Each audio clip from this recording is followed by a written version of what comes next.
कि लोगों में जो सुस्ती और काहिली आई है आमाल के सिलसिले में वो दूर हो जाए और एक नया ईमान हमारे अंदर जन्म ले पैदा हो। लेकिन जलसों के जो असरात हमारी जिंदगी पर मुरत्तब होना चाहिए वो हमें नजर नहीं आते। जलसों का मकसद क्या है? हमारी जिंदगी में कुछ सुधार आए, हमारे मुआशरे में जो बिगाड़ है वो खत्म हो, हमारे समाज में जो बुराइयां हैं चाहे वो इनफरादी तौर पर हों या इज्तिमाई शक्ल में, उन सब पर पाबंदियां लगें, वो बंद होनी चाहिए। लेकिन ऐसा होता हुआ नजर नहीं आता है।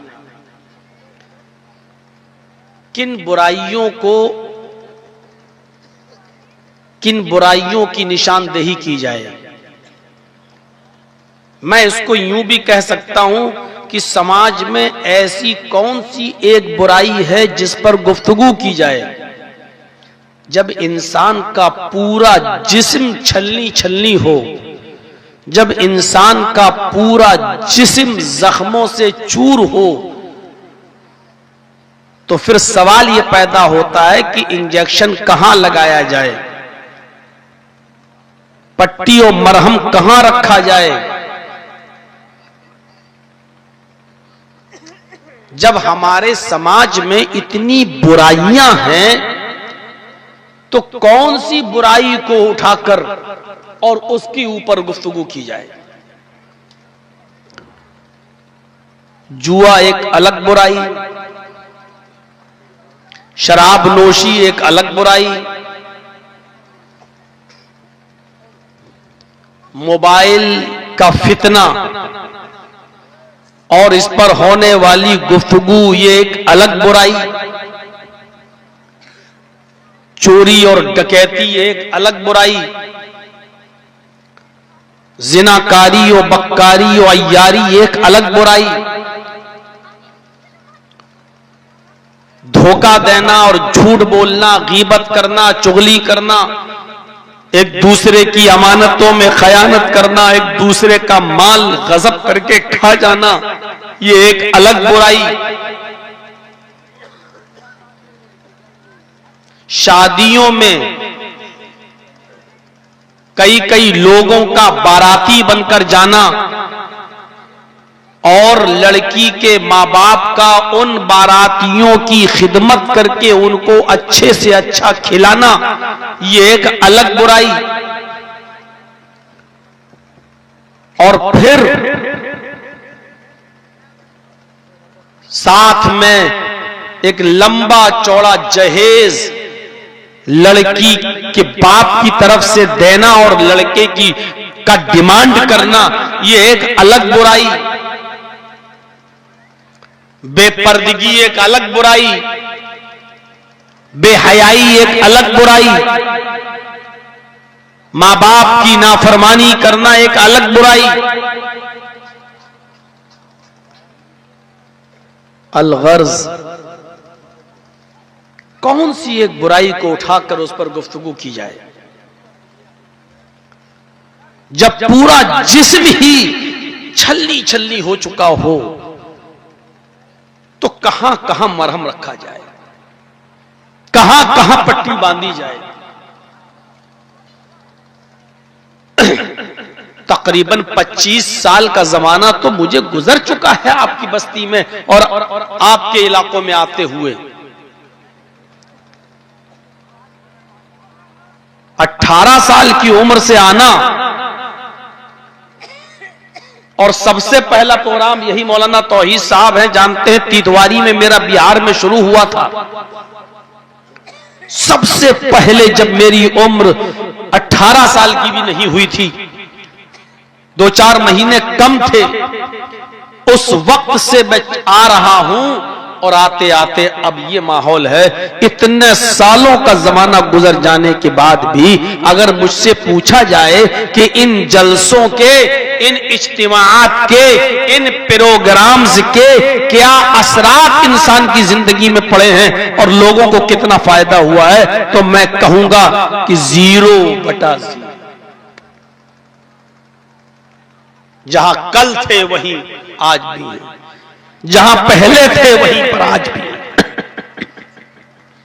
100 में से अगर कोई नंबर पूछे कि कितना नंबर दिया जाए, तो मैं नहीं समझता हूं कि 1 नंबर भी दिया जा सकता है।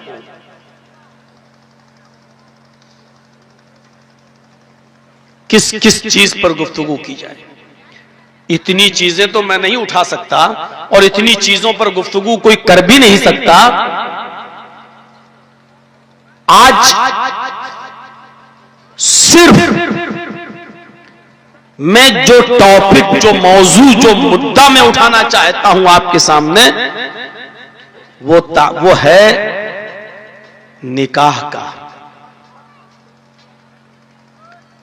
वो है शादी के ताल्लुक से। हम बहुत सी अहम बातें आज आपको मालूम हो जाएंगी कि शादी किस तरह होनी चाहिए, शादी में क्या देखना चाहिए, असल चीज क्या है, और शादी की परफेक्ट उम्र क्या है। और मेहर का मसला क्या है, लड़का कैसा होना चाहिए, लड़की कैसी होनी चाहिए, पैगामे निकाह कौन दे, लड़के के मां बाप लड़की के मां बाप को पैगाम भेजें या लड़की के मां बाप लड़के के मां बाप को पैगाम भेजें, किसका हक है, पैगाम किसको देना चाहिए, लड़के वालों को या लड़की वालों को।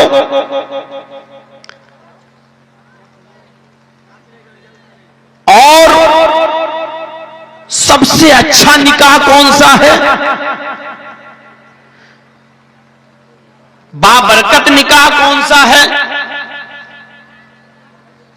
और निकाह में आम तौर पर क्या चीज देखनी चाहिए दोनों को, और निकाह के बाद जहेज की क्या हैसियत है। इन्हीं चंद चीजों पर मैं आपके सामने गुफ्तगू करना चाहता हूं। सबसे पहले मैं बुखारी शरीफ की एक हदीस आपके सामने पढ़ना चाहता हूं। हदीस चूंकि लंबी है इसलिए मैं उसके तर्जमे को आपके सामने रख रहा हूं, उससे आप अंदाजा लगा सकते हैं। कई मसले उस हदीस में आपको सुनने को मिलेंगे। हजरत उमर फारूक रजी अल्लाह ताला अन्हु की एक बेटी थी, हजरत उमर की, जिनका नाम था हजरत हफ्सा। हजरत उमर फारूक रजी अल्लाह ताला ने अपनी बेटी हफ्सा का निकाह हजरत खुनैस इब्ने हुज़ाफा अस्सहमी से किया था।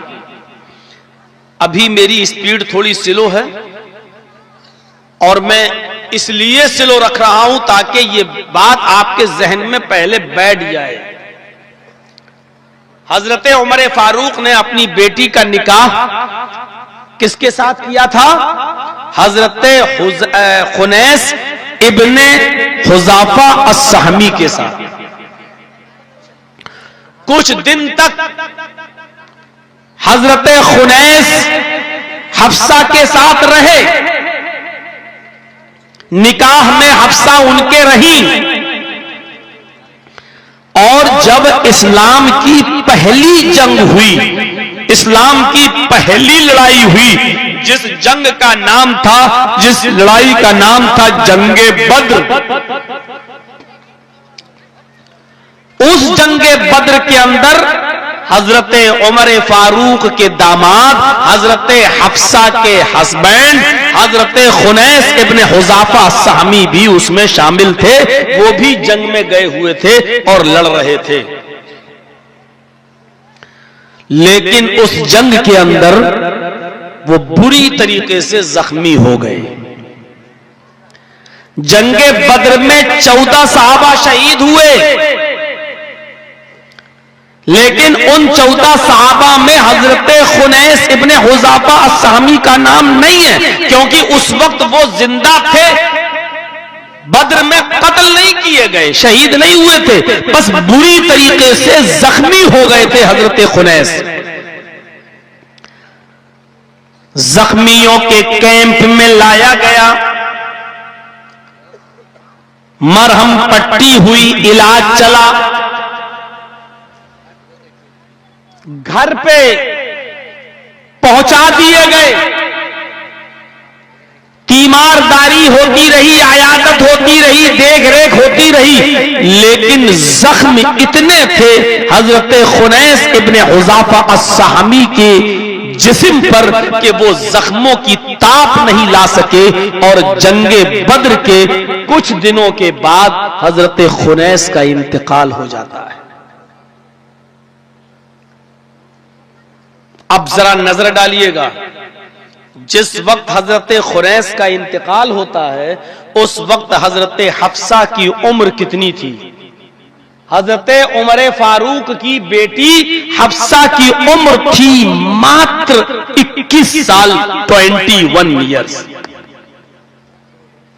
सिर्फ 21 साल। इस 21 साल के अंदर हजरत हफ्सा बेवा हो जाती। इद्दत गुजारने के बाद 4 महीने 10 दिन की जो इद्दत होती है, शौहर के इंतकाल के बाद हजरत हफ्सा ने जब वो इद्दत गुजार ली तो हजरत उमर फारूक को अपनी बेटी की शादी की फिक्र हुई।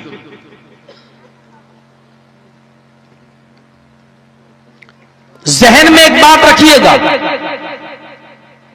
21 साल की उम्र है और हजरत उमर फारूक को अपनी बेटी की दूसरी शादी की फिक्र हुई। हमारी बहुत सी माएं बहनें बेवा बैठी होंगी, शौहर के इंतकाल के बाद वो कहती कि नहीं, अब मैं दूसरा निकाह नहीं करूंगी, पहली बीवी की मोहब्बत को मैं दिल में लिए रहूंगी। या यूं कह लीजिए कि समाज के अंदर ऐसा चलन चल चुका है, ऐसा रवाज चल चुका है कि लोग क्या कहेंगे, देखो ये 2 बच्चों की मां है, शौहर मर गया, इसने फिर शादी कर ली, बेटी जवान हो चुकी है, बेटी की शादी करने वाली है और इसके बावजूद इसने अपनी शादी कर ली। समाज के ताने और समाज के लानो तान से बचने के लिए वो बेचारी बैठी रहती है और दूसरा निकाह नहीं करती। आएंगी बात। हजरत उमर फारूक रज़ियल्लाहु ताला अन्हु को फिक्र हुई अपनी बेटी की दूसरी निकाह की, तो हजरत उमर फारूक ने अपनी बेटी के रिश्ते की बात किससे की? हजरत उस्मान गनी रजी अल्लाह ताला अन्हु से। हजरत उस्मान से की। और आप ताज्जुब करेंगे, हजरत उस्मान गनी की उम्र खुद हजरत उमर फारूक रजी अल्लाह ताला अन्हु की उम्र के बराबर है। यानी उम्र में, एज में वो खुद हजरत उमर फारूक रज़ी अल्लाह ताला अन्हु से 2-3 साल छोटे हैं, लेकिन एक उम्र यही मानी जाएगी तकरीबन उमर की उम्र के। 21 साल की बेटी, और बात किससे कर रहे हैं? उस्मान गनी से। और उस्मान गनी रज़ी अल्लाह ताला अन्हु भी शादीशुदा है, ऐसा नहीं है कि उनके बच्चे ना हो या उनकी बीवी ना हो, उनकी बीवी मौजूद है,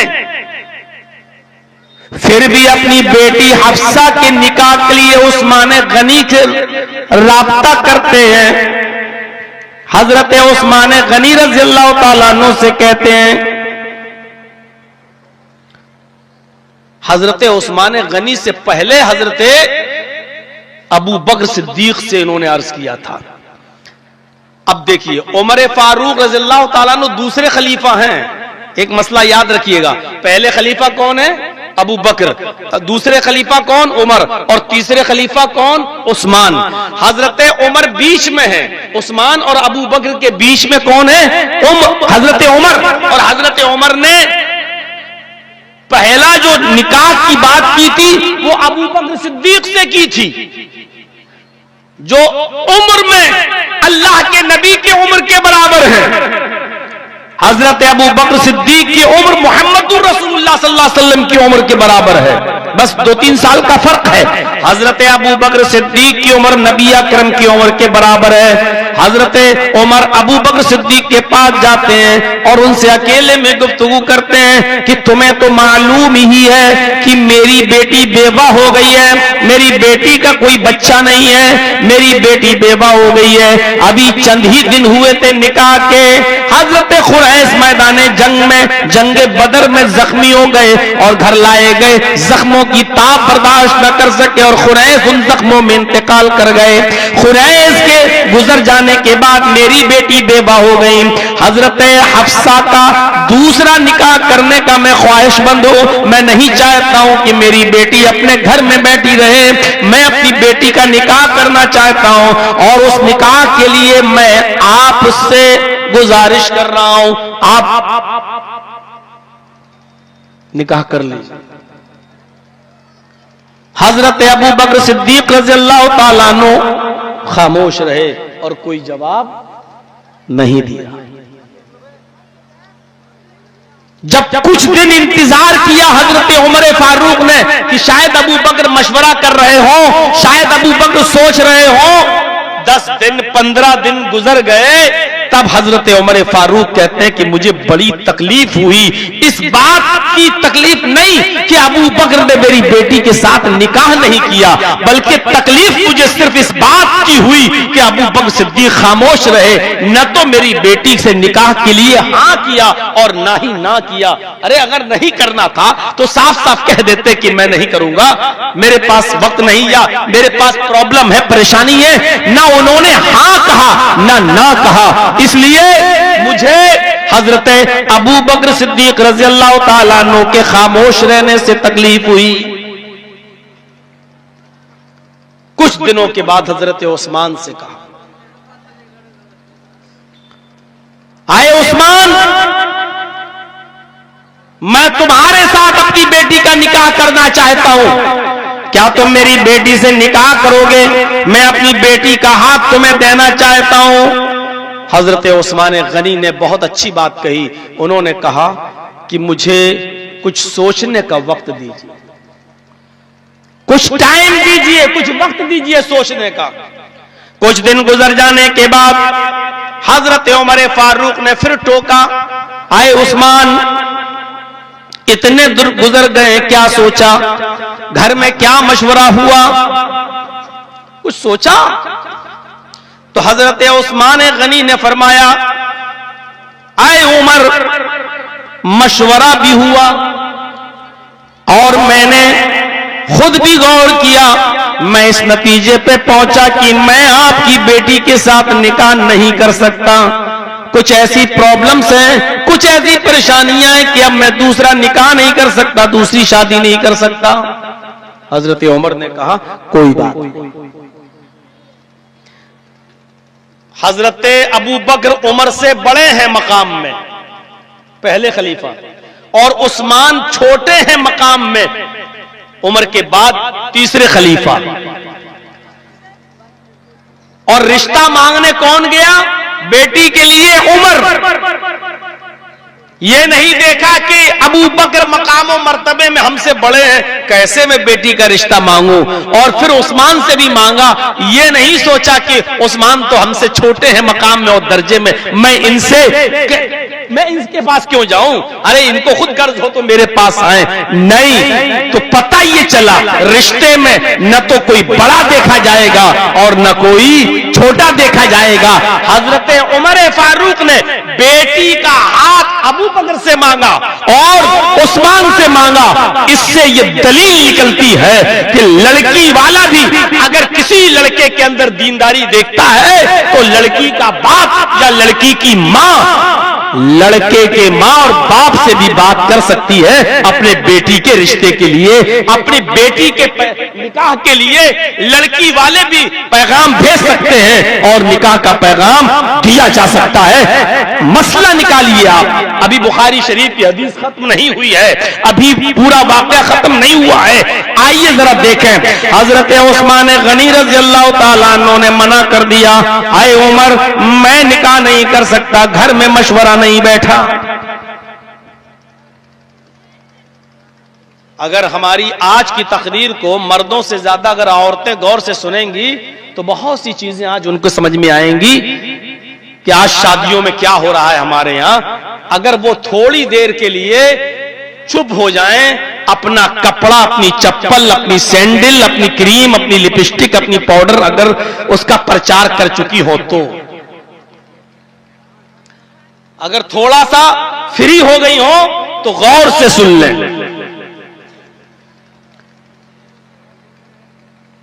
अबू बकर सिद्दीक ने जवाब ही नहीं दिया हां या ना, और उस्मान गनी ने कुछ दिन के बाद मना कर दिया।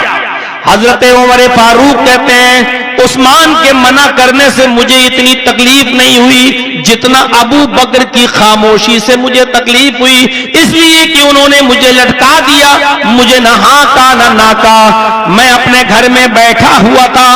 हजरत उमर फारूक फरमाते हैं मैं अपने घर में बैठा हुआ था, अभी 2-4 ही दिन गुजरे थे हजरत उस्मान के मना करने के बाद, अभी 2-3 दिन ही गुजरे थे कि हमारे पास जनाब मोहम्मद रसूलुल्लाह सल्लल्लाहु अलैहि वसल्लम तशरीफ लाए और मुझसे कहने लगे आए उमर हफ्सा बेवा हो गई है, खुनैस का इंतकाल हो गया है, खुनैस अल्लाह को प्यारे हो गए हैं, खुनैस के बाद तुम्हारी बेटी बेवा हो गई है, तुम्हें अपनी बेटी की शादी की कोई फिक्र है या नहीं है? मैंने कहा है। फरमाया कि आए उमर अगर तुम्हें कोई ऐतराज ना हो तो मैं तुम्हारी बेटी के साथ हफ्सा को पैगाम निकाह देता हूं, मैं हफ्सा से निकाह करना चाहता हूं, मैं तुमसे गुजारिश करता हूं कि अपनी बेटी का हाथ मुझे दे दो, यानी हफ्सा के साथ मैं निकाह करने के लिए, मैं शादी करने के लिए तैयार हूं। हजरत उमर फारूक के चेहरे पे मुस्कुराहट आ गई। फरमाया ये रिश्ता तो अबू बकर से बेहतर है, ये रिश्ता तो उस्मान गनी से भी बेहतर है कि खुद जनाब मोहम्मद रसूलुल्लाह मेरी बेटी को पैगाम निकाह देने के लिए मेरे पास तशरीफ ले आए हैं। मैंने फौरन उसको कबूल कर लिया इस रिश्ते को, और फिर मैंने अपनी बेटी का निकाह जनाब मोहम्मद रसूलुल्लाह सल्लल्लाहु अलैहि वसल्लम से कर दिया। हजरत हफ्सा की रुखसती हो गई। एक दिन मैं मस्जिद में नमाज पढ़ने के लिए गया, अबू बकर सिद्दीक मुझे मिले और हमको घेर कर अलग ले गए, पकड़ कर अलग ले गए और कहने लगे आए उमर तुम शायद मुझसे नाराज हो। हजरत उमर ने फरमाया जी मैं आपसे नाराज हूं। शायद आए उमर तुम मुझसे इसलिए नाराज हो क्योंकि मैंने आपकी बेटी के निकाह के सिलसिले में आपको कोई जवाब नहीं दिया। हजरत उमर कहते हाँ बिल्कुल यही बात है, मैंने आपको निकाह का पैगाम अपनी बेटी का दिया, आपको भी दिया, उस्मान को भी दिया। उस्मान ने साफ साफ मना कर दिया मुझे कोई तकलीफ नहीं है, लेकिन आपसे मैं इसलिए नाराज हूं क्योंकि आपने अपनी बेटी का, आपने मेरी बेटी के साथ निकाह करने का कोई जवाब ही नहीं दिया, ना हाँ कहा ना कहा। आपके हाँ और ना कहने की वजह से मैं कितने दिन परेशान रहा, मैं कितने दिन उलझन में रहा, मैं सोचता रहा कि अबू बकर का इरादा क्या है, मैं बड़ी जहनी तकलीफ में था। आपके खामोश रहने की वजह से मैं बहुत ज्यादा जीरन रहा, बहुत परेशान रहा। हजरत अबू बकर सिद्दीक कहते हैं, आए उमर, तुम्हारा परेशान होना बजाय तुम्हारा मुझसे नाराज होना जायज है, लेकिन अब मेरी भी सुन लो। मेरी प्रॉब्लम क्या थी? न मैं हाँ कह सकता था न ना कह सकता था। उसकी वजह यह थी कि आए उमर, जब आपने मुझे अपनी बेटी से निकाह करने के लिए कहा था, आपके पैगाम देने से पहले, अपनी बेटी के साथ मेरा रिश्ता करने से पहले, कुछ ही दिन पहले मोहम्मद रसूलुल्लाह सल्लल्लाहु अलैहि वसल्लम ने मुझसे ये कहा था, अरे अबू बकर, उमर फारूक के ऊपर क्या गुजर रही होगी? उसकी जवान बेटी बेवा हो गई है, खुरैश का इंतकाल हो गया है, उमर फारूक के लिए हमें कुछ सोचना चाहिए। अब मैं अपने साथ उमर फारूक की बेटी का निकाह करने को तैयार हूं, इसलिए अभी इद्दत गुजर जाने दो, इसका मामला खत्म हो जाने दो, मैं खुद उमर से बात करूंगा और मैं उमर की बेटी हफ्सा से निकाह कर लूंगा। मैंने नबी अकरम की ये गुफ्तगू को सुना था जो अल्लाह के रसूल ने मुझसे कहा था। मैं चाहता था कि मैं आपकी बेटी से निकाह कर लूं, लेकिन निकाह की ख्वाहिश मोहम्मद रसूलुल्लाह मुझसे कर चुके थे, हफ्सा के साथ निकाह की, इसलिए मैं ये कैसे ख्वाहिश कर लेता और हाँ कैसे कर देता कि नहीं मेरे साथ करो, जबकि अल्लाह के नबी कह चुके हैं कि मैं हफ्सा से निकाह करूंगा। तो जब मुझसे कह चुके और मुझे मालूम था नबी का इरादा, तो इसलिए मैं हाँ तो कह नहीं सकता था, और नहीं इसलिए नहीं कहा कि डायरेक्ट मना कर देने से कहीं तुम्हें तकलीफ ना हो जाए। मैंने नहीं इसलिए नहीं किया कि पहले अल्लाह के रसूल सल्लल्लाहु अलैहि वसल्लम पैगाम दें या आपका इरादा बदल जाए और आप बाद में निकाह न करना चाहें। तो जब नबी अकरम का इरादा बदल जाएगा, अगर वो निकाह नहीं करना चाहेंगे तो फिर मैं आपकी बेटी से निकाह कर लेता, इसलिए मैंने मना भी नहीं किया। हाँ इसलिए नहीं कहा क्योंकि अल्लाह के रसूल आपकी बेटी से निकाह करना चाहते थे, और ना इसलिए नहीं कहा क्योंकि मुझे यह था कि कहीं ऐसा ना हो कि अल्लाह के रसूल सल्लल्लाहु अलैहि वसल्लम का इरादा बदल जाए और निकाह न करें तो फिर मैं निकाह कर लूंगा, इसलिए मैंने ना भी नहीं किया। अब तुम जो भी समझो। फरमाया हजरत उमर फारूक ने, आए अबू बकर, तो तुम मुझे इतना बता देते कि अल्लाह के रसूल सल्लल्लाहु अलैहि वसल्लम आपकी बेटी से निकाह करना चाहते हैं, तो फिर मैं क्या तुमसे नाराज होता? हजरत अबू बकर सिद्दीक ने फरमाया, ये राज अल्लाह के रसूल ने सिर्फ मुझे बताया, किसी और से जिक्र नहीं किया था। यानी आपने अपना इरादा मुझसे जाहिर किया था और कहा था इद्दत पूरी हो जाने दो, मैं हफ्सा से निकाह कर लूंगा। तो ये राज नबी का मैं जानता था और मैं नहीं चाहता था कि अल्लाह के रसूल के किसी राज को फाश करूं, अल्लाह के रसूल सल्लल्लाहु अलैहि वसल्लम के किसी राज को किसी दूसरे के सामने फाश करूं, इसलिए मैंने नबी के राज को नहीं बताना चाहा, फाश नहीं करना चाहा। इस हदीस को सामने रखिए तो कितने मसले निकलते हैं इस हदीस से। पहला मसला तो यह निकलता है कि अगर कोई शख्सियत में हैसियत में तुमसे बड़ा हो, उससे भी नहीं डरना चाहिए, निकाह के लिए उससे भी अपनी बेटी के बात कर सकते हो। यह नहीं देखना चाहिए अरे साहब कहां मैं कहां वो, मैं अपनी बेटी का हाथ मांगने कैसे जाऊं उसके दरबार, वो हमें भगा ना दे, ये नहीं सोचना चाहिए। क्योंकि उमर फारूक अपने से मकाम में बड़े उमर अबू बकर के पास गए थे। एक मसला ये निकला कि आप किसी को नीचा भी नहीं समझना चाहिए। अरे मैं इतना पावरफुल, इतना बाहैसियत, मैं अपने से नीचे आदमी के पास जाऊंगा? हजरत उमर फारूक मकाम मर्तबे में जो उनसे नीचे थे उस्मान, उनके पास भी गए। पता ये चला कि इसमें मकाम मर्तबा और हैसियत नहीं देखी जाएगी, कौन बड़ा है और कौन छोटा है। दूसरा मसला यह निकला कि शादी के लिए, अपनी बेटी के रिश्ते के लिए उम्र भी नहीं देखी जाएगी। हजरत हफ्सा की उम्र थी 21 साल और अबू बकर सिद्दीक की उम्र मोहम्मद रसूलुल्लाह के बराबर, हजरत उमर फारूक से भी बड़े।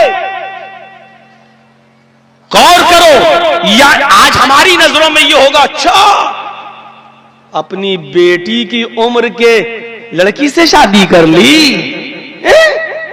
शर्म नहीं आई? अपनी बेटी की उम्र की लड़की से शादी कर ली है। ये बुढ़ा सटिया गया।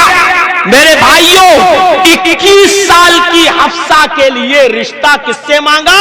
अबू बकर से, जबकि अबू बकर उमर फारूक से भी नहीं। दूसरा रिश्ता किससे मांगा?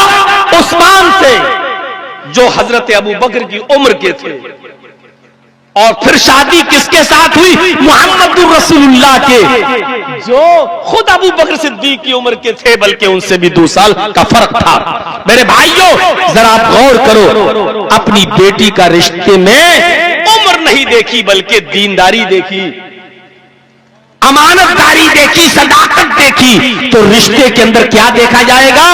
उम्र नहीं देखी जाएगी। बल्कि मैं ये नहीं कह रहा हूं कि उम्र मत देखो, मैं ये कह रहा हूं ये फर्ज नहीं है कि आप अपनी बेटी के लिए उम्र ही देखें और कुछ ना देखें। नहीं, हजरत उमर फारूक ने दीनदारी देखी और मोहम्मद रसूलुल्लाह से अपनी बेटी का निकाह कर दिया। मेरे भाइयों, एक मसला इससे यह पता चलता है कि अगर किसी ने आपसे कह दिया, मसलन जर्जीस साहब ने आपसे यह कह दिया कि यार फला लड़की मुझे पसंद है और मैं फला लड़की से निकाह करना चाहता हूं, आपको मालूम है कि जर्जीस साहब उससे निकाह करना चाह रहे हैं, आपको यह मालूम है, लेकिन लड़की का बाप आपके पास आ जाए और आपसे अगर ये कहता है कि आप खूबसूरत हैं, अच्छा कमाते हैं, बिजनेसमैन हैं, मैं अपनी बेटी का निकाह आपके साथ करना चाहता हूं, तो फिर आप ऐसे मौके पर आपकी नीयत खराब नहीं होनी चाहिए। उस वक्त तक आप उसको ना हाँ कहें ना कहें, जब तक कि जर्जीस साहब का मामला खुद खत्म ना हो जाए। जर्जीस साहब इरादा बदल दे या जर्जीस साहब को लड़की का बाप मना कर दे कि हम नहीं करेंगे अपनी बेटी का निकाह तुम्हारे साथ, उस वक्त तक आपको खामोशी अख्तियार करना चाहिए। ऐसा नहीं कि किसी के इरादे को ठेस पहुंचाते हुए आप ही उसके साथ निकाह कर लें कि नहीं ये तो अच्छी बात है, और आप दूसरे के साथ गद्दारी कर जाएं। इस हदीस से यह भी पता चला, जैसे हजरत अबू बकर सिद्दीक ने ना हाँ कहा ना कहा।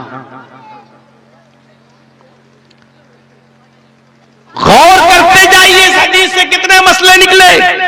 दूसरी बात, अगर किसी को यह मालूम है कि फला आदमी फला के साथ निकाह करना चाहता है, आपको यह राज मालूम है, तो किसी के राज को फाश भी नहीं करना चाहिए, किसी के राज को उगलना भी नहीं चाहिए, अपने मुंह से बयान भी नहीं करना चाहिए कि ऐसा तुम कैसे कर रहे हो, नहीं कर सकते हो, ऐसा हम तुम्हें नहीं करने देंगे। मेरे भाइयों, राज को फाश नहीं करना चाहिए। एक मसला इस हदीस से ये भी निकला, आज हम अपने समाज पर गौर करें और सोसाइटी पर गौर करें कि आज क्या होता है शादियों के अंदर। अच्छा, इसका रिश्ता लग गया उसके साथ, अब उसकी बुराइयां बयान करना शुरू। इतनी बुराइयां बयान की जाती हैं कि वो बुराइयां सुनकर या तो लड़के वाला लड़की को मना कर देता है या लड़की वाला लड़के को मना कर देता है कि नहीं साहब, हम इतने बुराइयों वाले लड़के के साथ या लड़की के साथ निकाह नहीं कर सकते। मेरे भाइयों, आइए इस हदीस को हम सामने रखिएगा, पूरी तकरीर का मेरा निचोड़ इसी हदीस के ऊपर होता रहेगा। आइए अब नौजवानों को मोहम्मद रसूलुल्लाह सल्लल्लाहु अलैहि वसल्लम क्या हुक्म दे रहे हैं। आए नौजवानों, सुनो अल्लाह के नबी सल्लल्लाहु अलैहि वसल्लम का फरमान क्या है। आपने फरमाया, या माशर शबाबी मन इस्तता मिनकुमुल बाअ फल्यतज़व्वज फइन्नहु अगद्दु लिलबसर व अहसनु लिलफरज। बड़ी प्यारी हदीस, बुखारी किताबुन निकाह के अल्फाज। आए नौजवानों, या माशरन निसाई, या माशर शबाब, आए नौजवानों की जमात, आए नौजवानों की गिरोह, आए नौजवानों, मन इस्तता मिनकुमुल बाअ, अगर तुम्हारे पास कुव्वत हो, ताकत हो, फल्यतज़व्वज, तो तुम निकाह कर लो। एक एक लफ्ज को सुनिएगा, अगर तुम्हारे पास कुव्वत हो। अलबात के अंदर कई चीजें शामिल है। कैसी कुव्वत? अपनी बीवी को खिलाने की, अपने बीवी को कपड़ा देने की, पहनाने की, अगर आपकी बीवी बीमार हो जाए तो उसका इलाज कराने की, और आपको जो बीवी का पर्सनल जो उसका हक है उस हक को अदा करने की अगर ये ताकत आपके पास है, फल यतज़व्वज, तो निकाह कर लो। और निकाह करने के लिए क्या बताया है, क्यों करो निकाह, यह जरूरी है।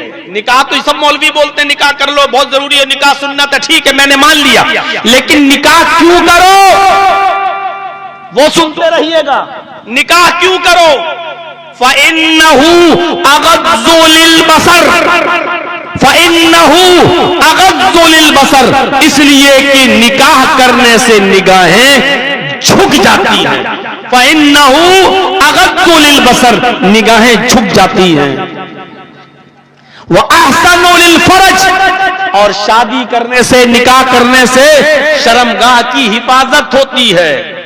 दो चीजों पर गौर कीजिए, निकाह करो क्यों करो, इसलिए कि वो तुम्हारी निगाहों की हिफाजत करता है, तुम्हारी निगाहें झुक जाती है। मतलब समझ रहे हो इसका?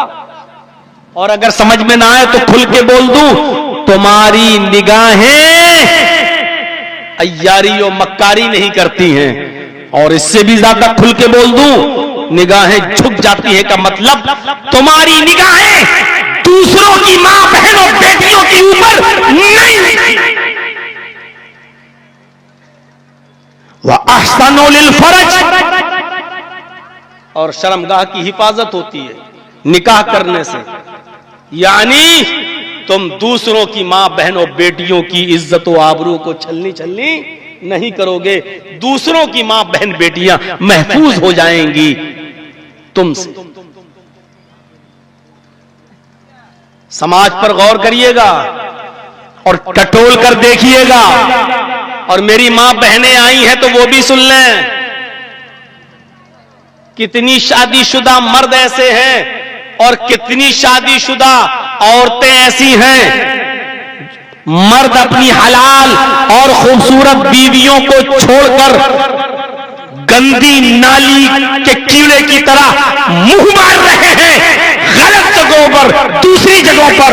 और कितनी ही शादीशुदा ऐसी औरतें हैं जो शादी के बावजूद अपने हलाल शौहरों को छोड़कर हराम मर्दों के साथ दूसरी औरतों के शौहरों के साथ मुंह मार रही है। अग़ज़्ज़ु लिलबसर व अहसनु लिलफरज कहकर बताया कि शादी करने का मकसद यह है कि तुम्हारी निगाहें झुक जाएं, तुम दूसरों की मां बहन बेटियों को मत देखो। वह अहसनु लिलफरज का मतलब यह है कि तुम्हारी शर्मगाह की हिफाजत हो और तुम्हारे हरकतों से दूसरों की मां बहन बेटियों की इज्जत छलनी छलनी न हो। यह है शादी का मकसद।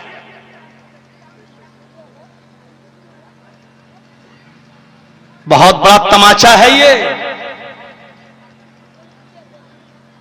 हम 25 साल से तो तकरीबन आ ही रहे हैं आपके इलाके में, ऐसे ऐसे गांव जानता हूं जहां शादीशुदा औरतें दूसरों के साथ पकड़ी गई हैं और बाकायदा पंचायतें हुई हैं, उनको लड़के को रखा गया है।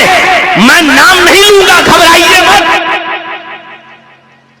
लेकिन इस 25 साल जिंदगी में जलसों के अंदर यह मंजर देखा है मेरे भाइयों कि घर से कह के गई हम जलसे में जा रहे हैं और फोन कर करके बुलाकर खेतों में पकड़ी गई। हम कुंवारे लड़के और लड़कियों की तो बात ही नहीं कर रहे हैं, वो तो हर जलसे में कभी न कभी मंजर देखने को मिल जाता है। मेरे भाइयों, हम शादीशुदा औरतों की बात कर रहे हैं और शादीशुदा मर्दों की बात कर रहे हैं, ये भी पकड़े गए। बहुत सोच समझकर हमने इस टॉपिक को उठाया है। या माशर शबाबी मन इस्तता मिनकुमुल बाअ फल्यतज़व्वज, आए नौजवानों, अगर शादी करने की ताकत हो, बीवी को खिलाने की, पिलाने की, इलाज की, कपड़ा लत्ता देने की ताकत हो और उसका पर्सनल हक अदा करने की ताकत हो तो निकाह कर लो। फल्यतज़व्वज, शादी करो। शादी इसलिए करो कि फ़इन्नहु अग़ज़्ज़ु लिलबसर, इसका तर्जुमा मैं यूं कर रहा हूं ताकि दूसरों की मां बहन बेटियों पर तुम्हारी नजरें न पड़े। फ़इन्नहु अग़द्दु लिलबसर, इसका तर्जुमा ये कर रहा हूं ताकि दूसरों की मां बहन बेटियों पर मुंह मत मारो, उनको तकते न फिरो, उनके खूबसूरत गालों पर और उनके खूबसूरत जिस्मों पर तुम्हारी नजरें न पड़े।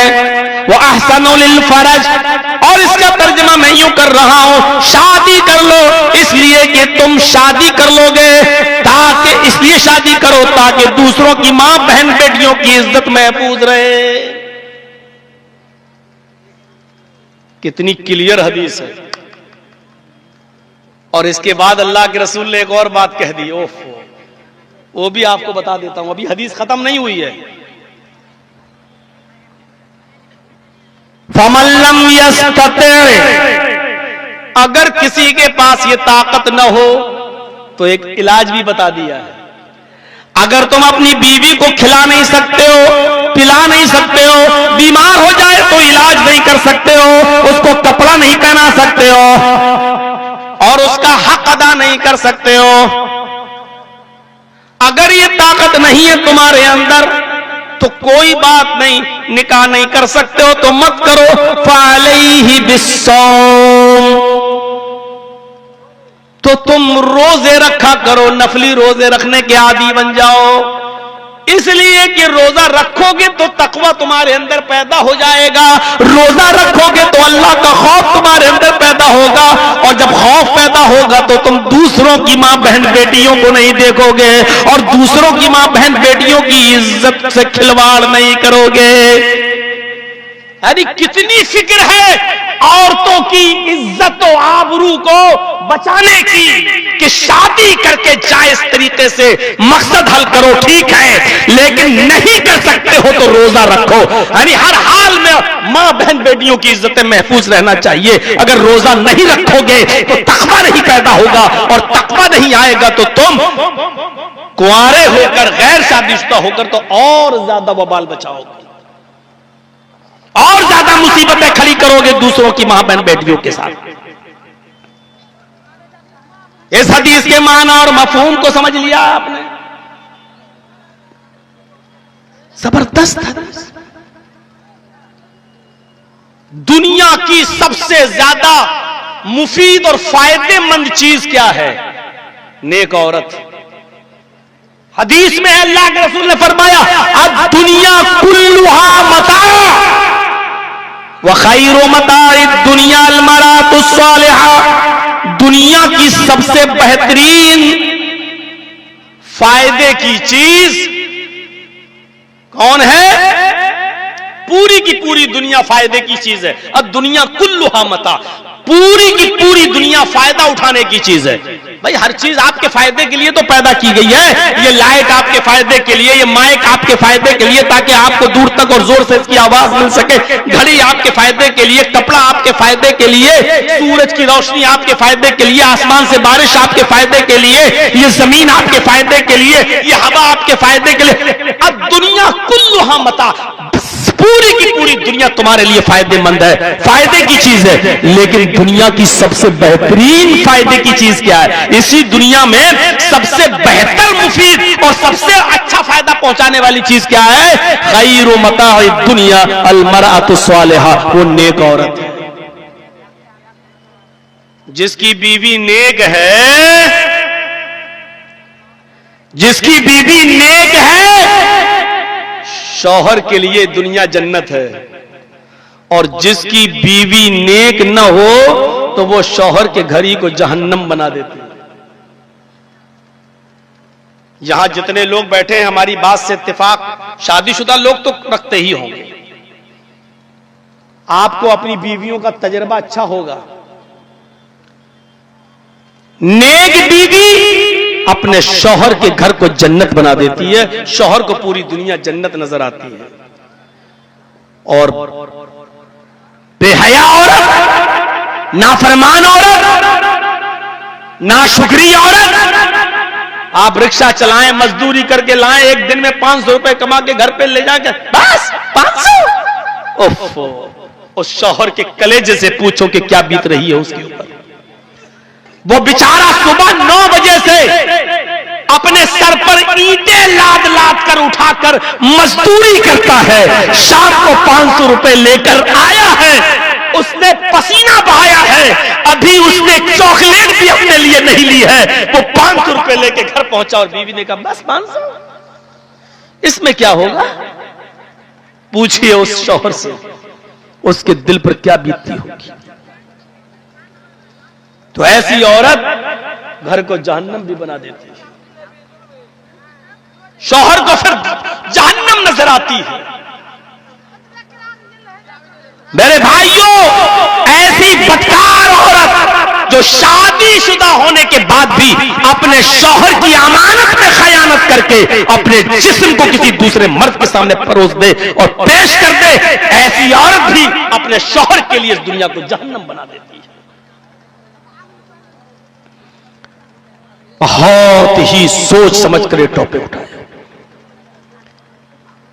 अब देखिए हदीस क्या कहती है, औरतों में मर्दों को ये मुसीबत खुद मोल जो ले रहे हो ना, बच सकते हो इससे। कैसे बचोगे? इसकी तरीका बताया अल्लाह के रसूल ने। आओ उस तरीके की तरफ चलते हैं। आओ थोड़ा सा टाइम दे दीजिए। अल्लाह के रसूल ने आपको इस मुसीबत से बचाने के लिए क्या कहा है? फरमाया तुन कहल मरातुल अरबाइन लिमालिहा वल हस्बिहा वल जिमालिहा वल दीनिया फजफर बिजातिद्दीन। ये तरीका अपना लो, घर जन्नत बन जाएगा। औरतों के अंदर 4 चीजें देखी जाती हैं। शादी के वक्त 4 चीजें लोग देखते हैं। अरे पीछे कौन बोल रहा है यार? इनको भगा दो, पीछे से बच जाए, डिस्टर्ब कर रहे हैं। तो उनका हुलमरातुल अरबाइन, शादी के मौके पर आमतौर पर 4 चीजें देखी जाती हैं। पहली चीज लिमालिहा, इसीलिए आज घर जहन्नम बना हुआ है। शादी के वक्त देखा जाता है माल कितना मिलेगा। एक लड़का किसी लड़की से निकाह करता है तो पहले देख लेता है वहां मोटरसाइकिल मिलेगी या नहीं मिलेगी, और मोटरसाइकिल नहीं मिलती है तो देख लेता है कि 2 लाख 3 लाख 4 लाख 5 लाख 6 लाख हमें मिल रहा है कि नहीं मिल रहा है। शादी से पहले ही तय हो जाता है कि मोटरसाइकिल न दो, गाड़ी न दो तो इतने लाख रुपए हमको दो, हम बिजनेस करेंगे। लड़का बिजनेस करेगा, क्यों? लड़की के माल से तू बिजनेस करेगा, लड़की का बाप पैसे देगा तब तू दुकान चलाएगा। इससे तो बेहतर था कि तू इंटरनेशनल भिखारी बन जाता और भीख मांगता। कितनी बेगैरती की बात है कि लड़की के मां बाप के पैसे से तू बिजनेस करेगा। इसीलिए घर जहन्नम बना हुआ है। जब माल देगी 10 लाख रुपए तुम्हारा उसका बाप देगा तो तुम्हारी फर्मा बरदार बन के रहेगी। जब भी तलाक देने की धमकी दोगे वो कहेगी लाओ मेरा 10 लाख रुपए। हमने खुद अपने घर को जहन्नम बनाया है।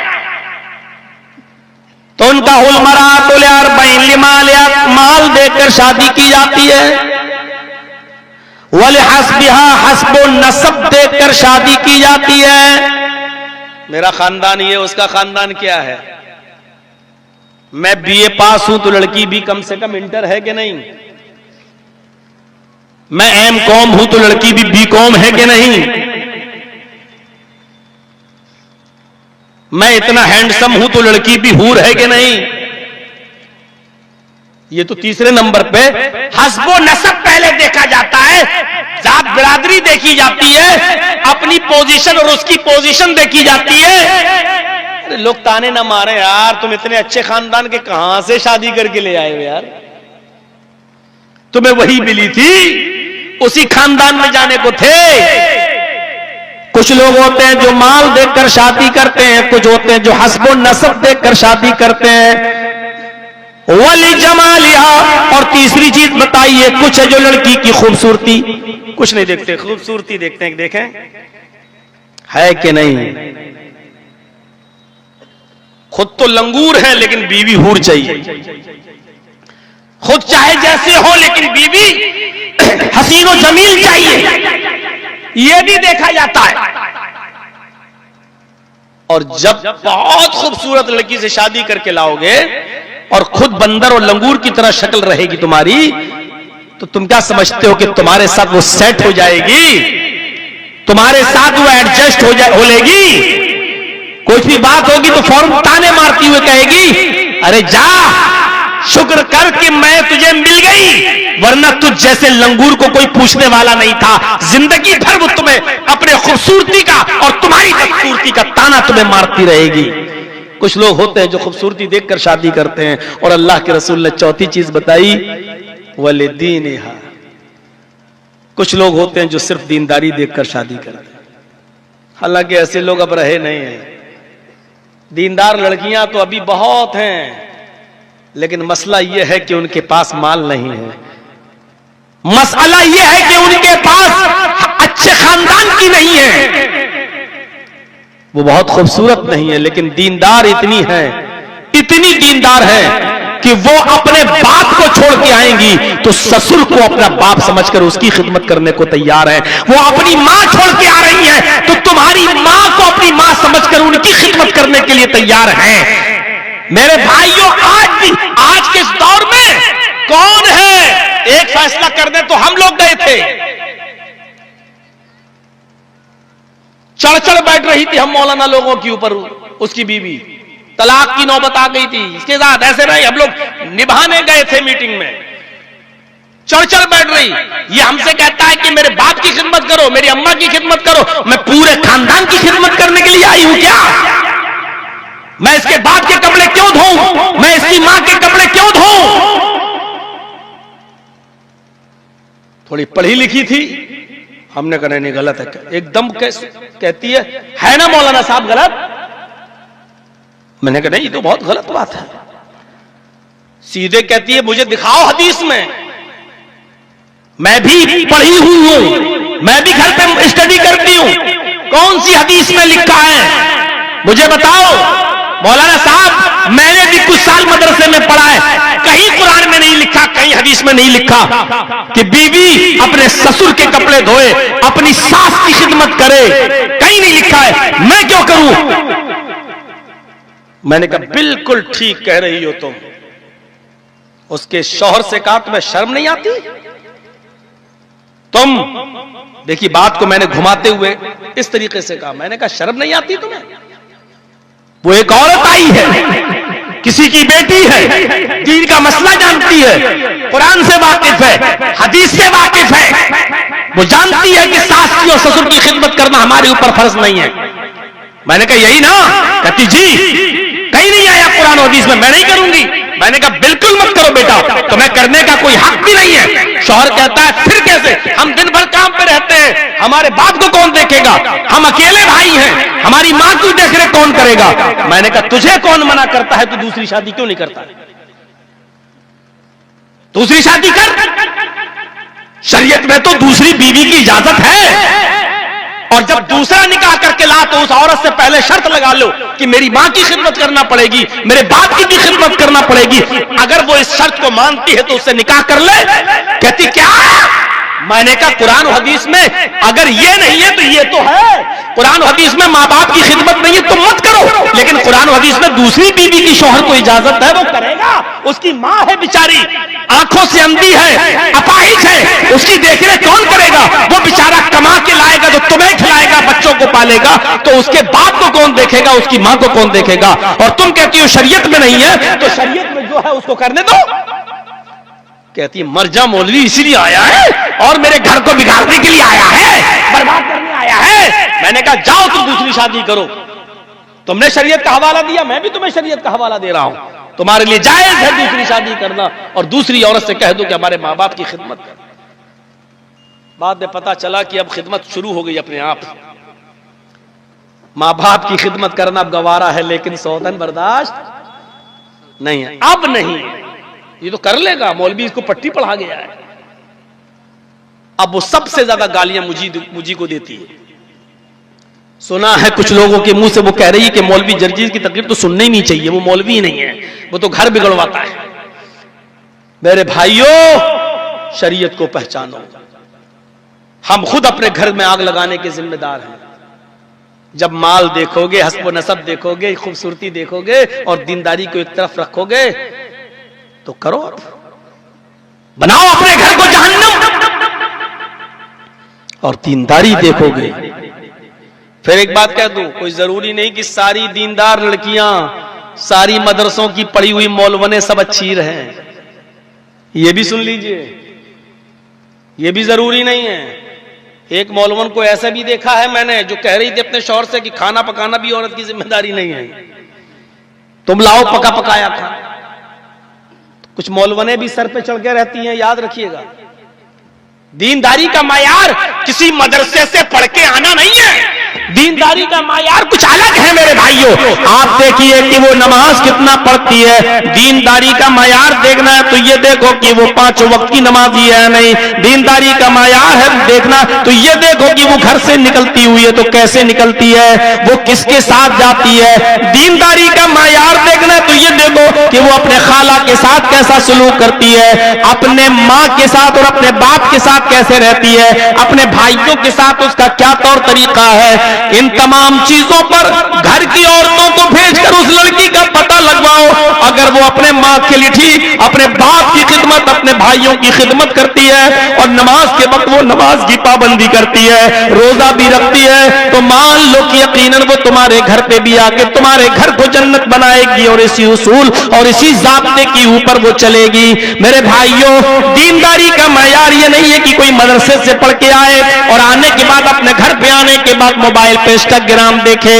आजकल की 80 नहीं 90% लड़कियां सिर्फ मोबाइल देखकर बिगड़ रही हैं। उन्होंने अपने माँ बाप की, आज उन्होंने अपने सास ससुर की खिदमत करना इसलिए छोड़ दिया क्योंकि आज उनको यही पढ़ाया जा रहा है और मोबाइल पे उनको यही सिखाया जा रहा है। फरमाया वाली दीनिहा, तुम लड़की के अंदर उसकी दीनदारी को देखकर शादी करो।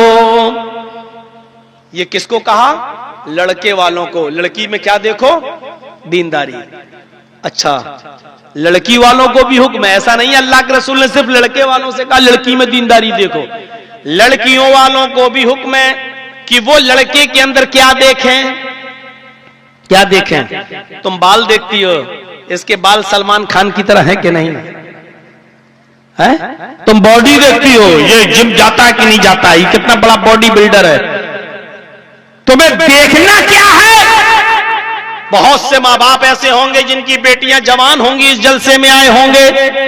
आए अपनी जवान बेटियों के माँ बाप, आओ तुम्हें एक हदीस सुनाता हूं। अल्लाह के नबी सल्लल्लाहु अलैहि वसल्लम ने तुम्हें भी हुक्म दिया है, अपनी लड़की के निकाह के लिए तुम कौन सा लड़का तलाश करो, कैसा बेटा कैसा दामाद तलाश करो।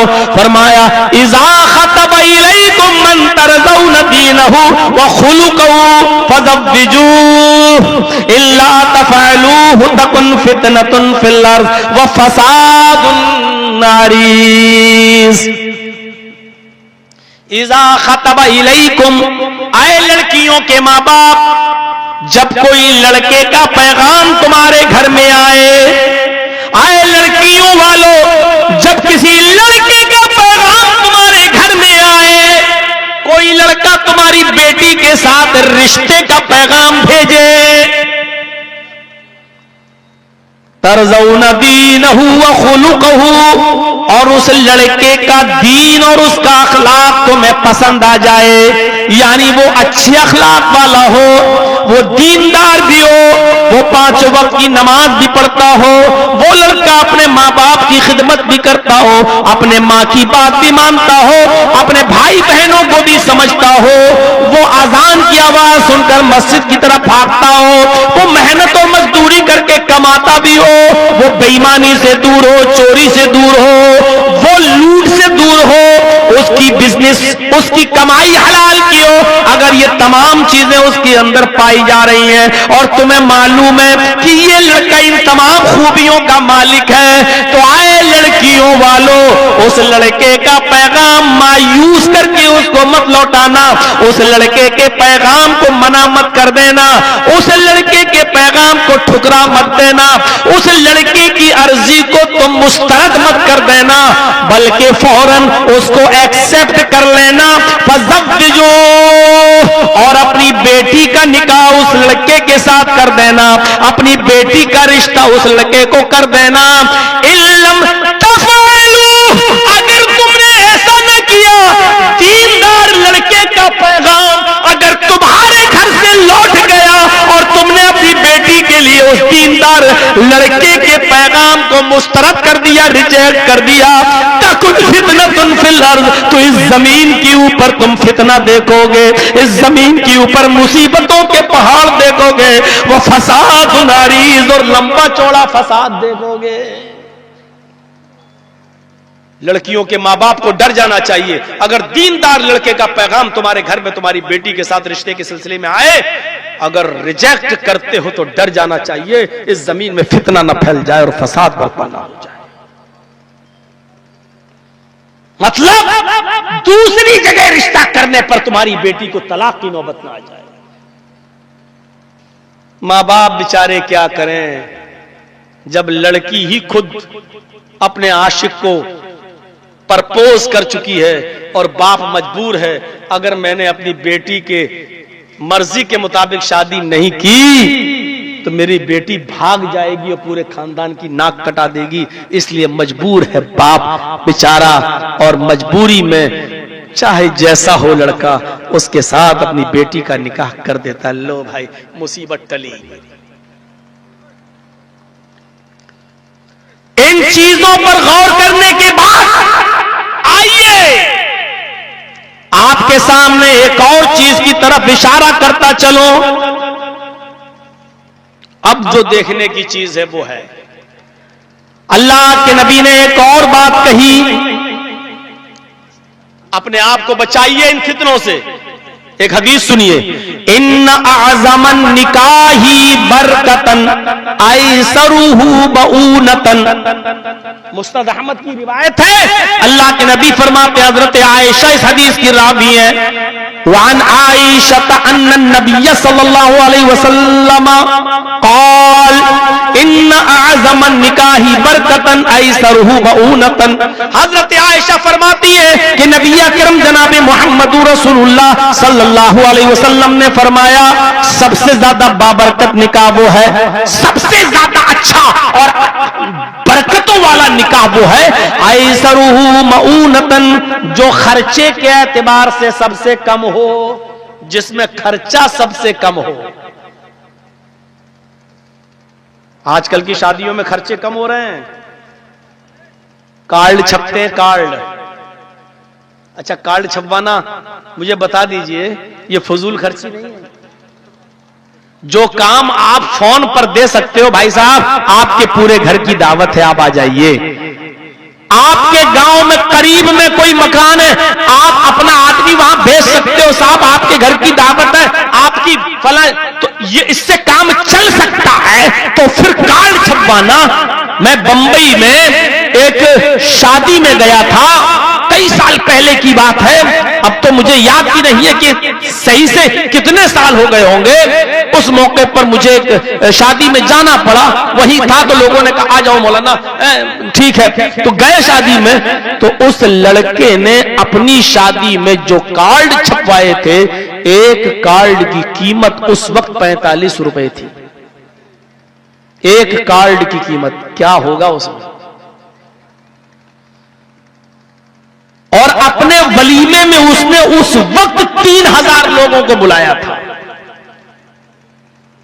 3000 लोगों के वलीमे से मुझे एतराज नहीं, लेकिन 3000 लोगों को बुलाने के लिए 3000 कार्ड छपवाए होंगे, तो 45 रुपए के एक कार्ड से 3000 कार्ड की कीमत सुनो।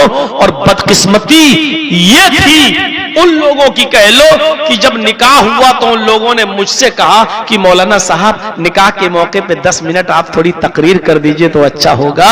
तो 10 मिनट में हमने फजूल खर्ची के ऊपर बोला, तो मैंने कुरान की यही आयत पढ़ी, इन्नल मुबज्जिरीन कानू इख्वान शयातीन, की शादी जिसमें अल्लाह के नबी ने फरमाया कि सबसे बाबरकत निकाह वो है जो खर्चे के एतबार से कम हो, जिसमें खर्चा सबसे कम हो।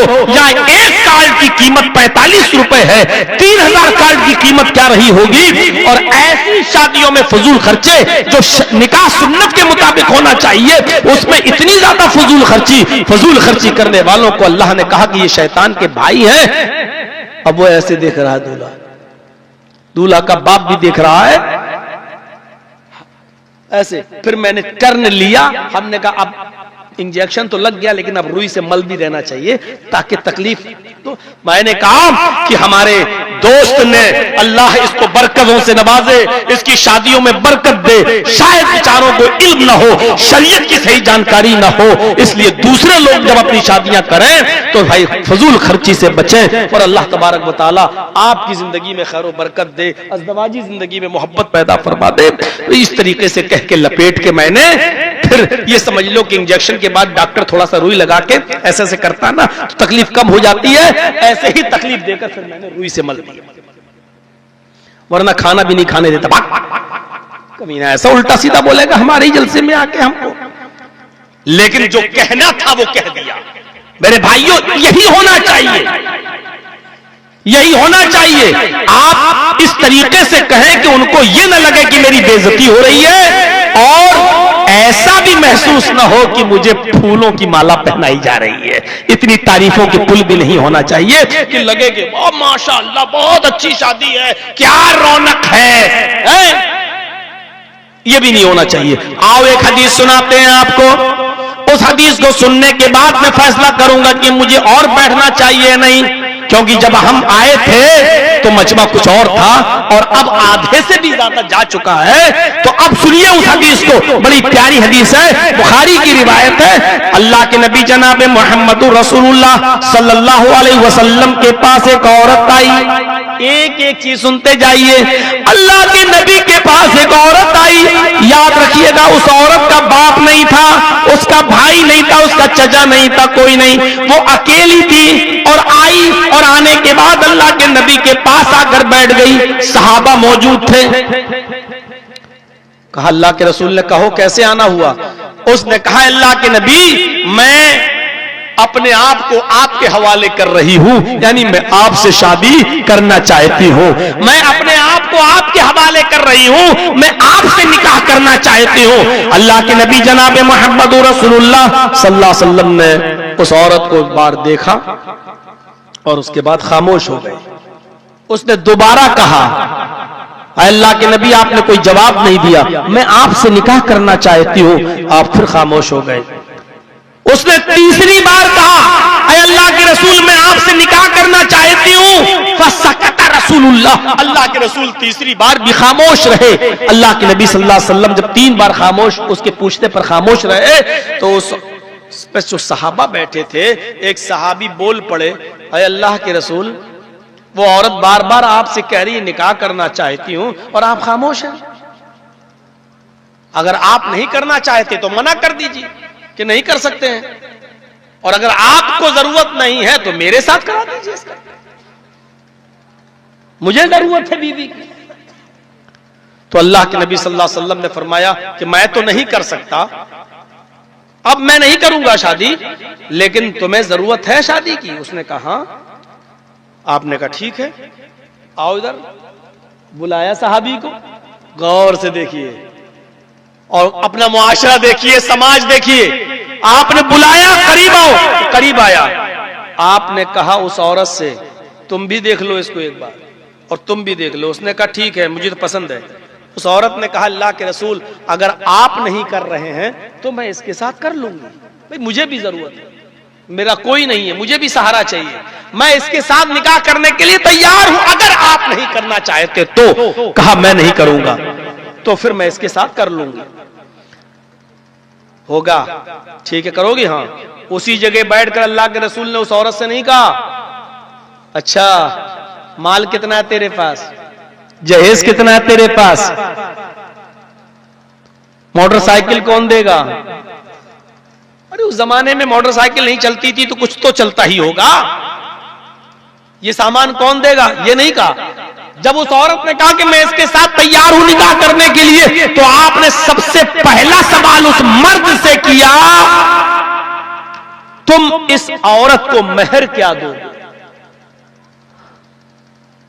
हल इंदका दईनुन, क्या तुम्हारे पास मेहर है? देने को कुछ है? तुम इसको क्या दोगे? अब उधर से जो जवाब आया मर्द का वो सुनिए, मा इंदी शैउन, कुछ नहीं है मेरे पास। अच्छा, कुछ ना हो और निकाह करना चाह रहा है। आज के जमाने में तसव्वुर कर सकते हो आप? आपके पास कुछ ना हो और शादी करना चाहो, आप कह रहे हैं इस औरत को क्या दोगे तुम मेहर में? उसने कहा मा इंदी शैउन, वो तो कुछ नहीं है मेरे पास। आपने कहा घर जाओ, कुछ तलाश करो, शायद मिल जाए। कहा ठीक है, नबी का हुक्म, मैं जाता हूं। गया, घर में देखा, लोगों से पूछा, घर वालों से, कुछ नहीं मिला। वापस आया, आपने पूछा क्या हुआ? कहने लगा मां वजदतु शैअन या रसूल अल्लाह, आय अल्लाह के नबी मैंने अपने घर में कुछ नहीं पाया। कुछ भी नहीं? कहा नहीं। आपने कहा दोबारा जाओ। उसने कहा जब कुछ है ही नहीं तो दोबारा क्या करूंगा जाकर? आपने कहा इल्तमिस खातमम मिनल हदीद, मानता हूं तेरे घर में कुछ नहीं है, अगर लोहे की एक अंगूठी मिल जाए तो वही ले आओ। लोहे की अंगूठियां तो यहां बिक रही हैं सड़कों पर। अभी जब हम आ रहे थे, महबूब साहब बाइक पे लेके आ रहे थे, तो लड़के भी वो अंगूठियां पहन रहे थे दुकान वालों से अपनी उंगलियों में। लोहे की अंगूठी कितने की मिलेगी? आज के जमाने में 2, 3, 4, 5 रुपए की मिल जाएगी। जाओ, इल्तमिस खातमम मिनल हदीद, सोने की नहीं, चांदी की नहीं, लोहे की एक अंगूठी मिल जाए तो वही लेके आ जाओ। वो दोबारा गया और दोबारा जाने के बाद फिर वापस आता है, कहता है मां वजदतु खातमम मिनल हदीद, आय अल्लाह के नबी मैंने अपने घर में लोहे की अंगूठी भी नहीं पाई। मेरे घर में लोहे की अंगूठी भी मुझे नहीं मिली। आय अल्लाह के रसूल लोहे की अंगूठी भी मुझे हासिल नहीं हुई। आपने फरमाया फिर कैसे शादी होगी? अरे बीवी को मेहर में कुछ देना तो पड़ेगा, क्या देना चाहते हो? कहने लगा एक चीज है मेरे पास। फरमाया अच्छा बताओ क्या है? कहा आय अल्लाह के नबी एक लुंगी है जो मैं बांधता हूं, जब मैं घर पे जाता हूं सोने लगता हूं तो वो लुंगी पहन लेता हूं। इंदी इज़ारुन, मेरे पास एक लुंगी है। आपने कहा अच्छा एक लुंगी है? कहा ठीक है वही दे दो इसको मेहर में। पहनी हुई, इस्तेमाल की हुई, जिसको वो पहनता, कहा यही दे दो। तो कहने लगा अल्लाह के रसूल अगर वो मैं इसको दे दूंगा तो फिर मैं क्या पहनूंगा?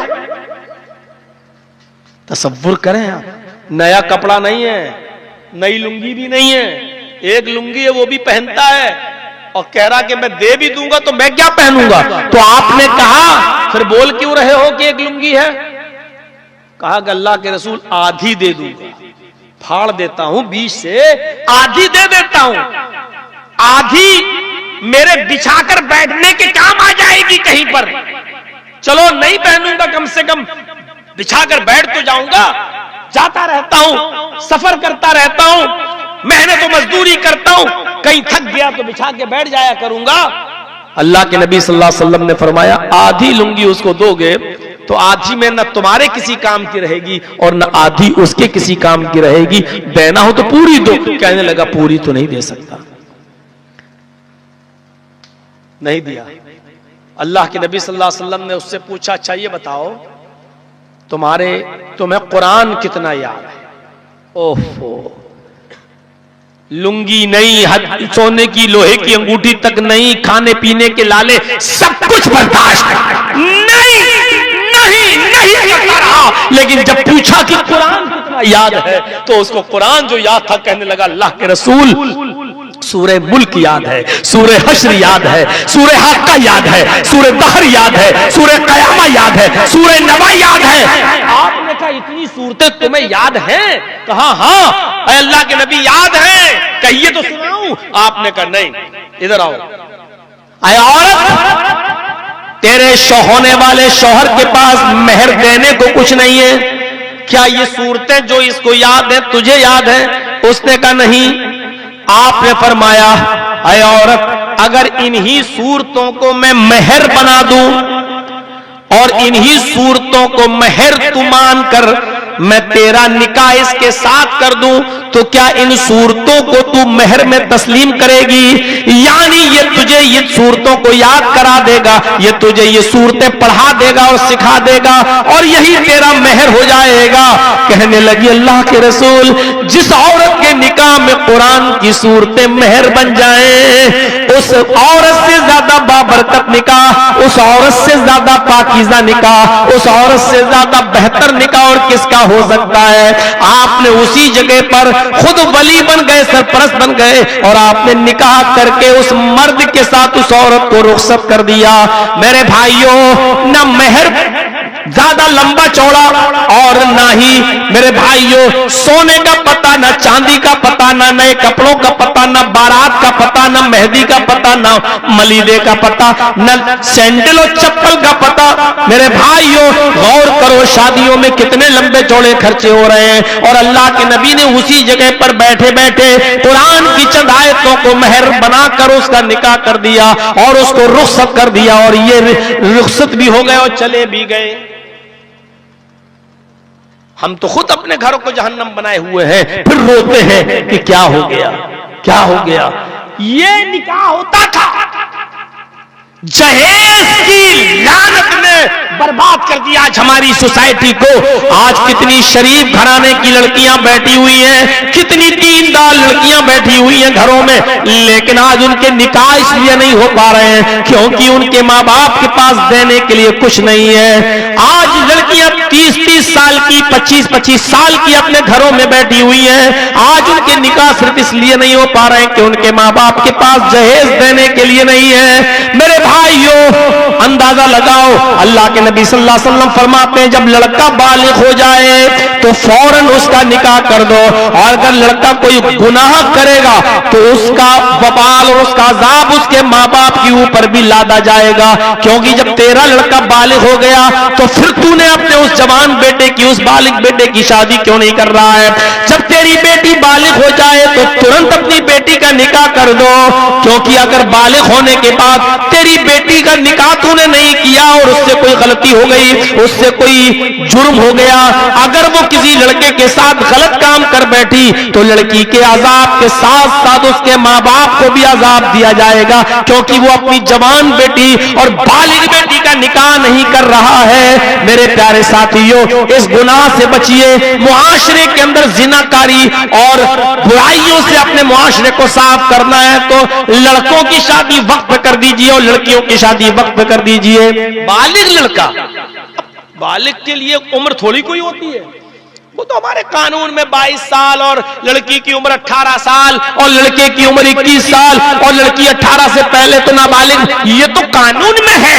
वरना मेरे भाइयों, लड़के की बुलूगत ये है कि जब वो रात को सोए और सोते वक्त उसको एहतलाम होना शुरू हो जाए, नाइटफॉल होना शुरू हो जाए, तो समझ लो कि वो बालिग हो गया।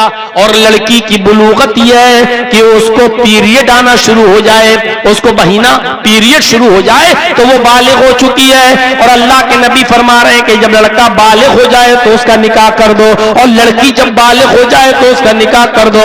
अब हर बाप की जिम्मेदारी है वो पता लगाए कि हमारे बेटा सोते वक्त उसका कपड़ा खराब हो रहा है या नहीं हो रहा है, ऐसा है या नहीं, यार बाप की जिम्मेदारी है। आज हमारी तकरीर पर कोई ऑब्जेक्शन मत लगाइए कि मौलाना क्या बोल रहे हैं, ये समाज की जिम्मेदारी है। और आज के दौर में आज के बेटे मोबाइलों में क्या क्या देख रहे हैं, आपको उसमें शर्म नहीं आती है? कुरान और हदीस सुनते वक्त आपको शर्म आ रही है?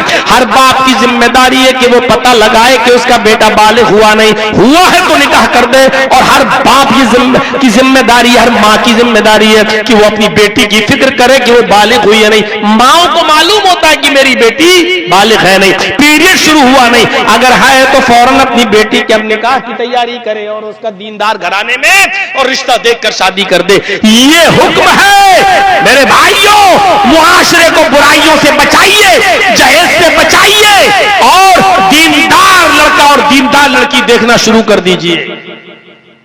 घर को जन्नत बनाइए, समाज को जन्नत बना दीजिए। अब 15-20 लोगों में मैं क्या बोलूं, इसलिए मेरे भाइयों, मुआशरे की पाक दामनी के लिए जरूरी है कि हम इन चीजों पर अमल करें।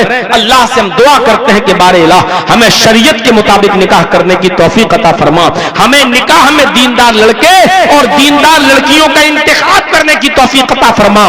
शादीशुदा मर्दों को और शादीशुदा औरतों को एक दूसरे के अपने मर्दों को और औरतों को छोड़कर दूसरी जगह और गंदी नाली में गिरने से महफूज फरमाकर हलाल शोहरों के लिए और हलाल बीवियों के लिए हमें एक दूसरे के लिए समर्पित होने की तौफीक अता फरमा। इलाहुल आलमीन, जब तक तू हमें जिंदा रख, इस्लाम पे जिंदा रखना, और जब हमारा खात्मा हो तो ईमान पर हमारा